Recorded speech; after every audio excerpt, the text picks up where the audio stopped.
everyone.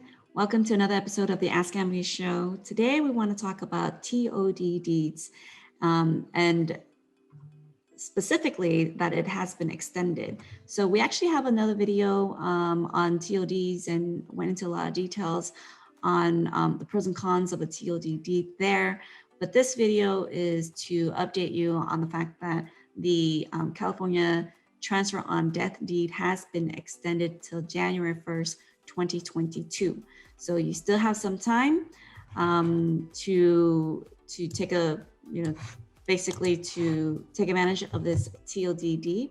So let's just quickly kind of go over some of the pros and cons of a transfer on death deed.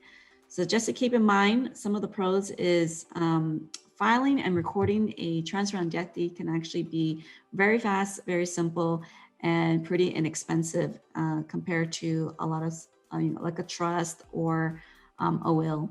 So a transfer on death deed can be done through our office or any estate planning office, or they should be able to do so. So it's pretty efficient and quick way to do. It also allows you to be the owner of your property until the deed takes effect, which doesn't take effect until you pass. So still allows you to stay in control of your property until you're passing. And then so some of the cons that we think is important to mention is if you are on medi-cal and you have this TOD deed, it doesn't necessarily exempt you from medi-cal estate recovery. I mean, that still may happen, especially if the beneficiary that you might have named on your TOD deed predeceases you. So that means that beneficiary is no longer around and you did not have time to make any changes to your TOD deed, then that property is subject to probate and therefore also subject to medi-cal recovery.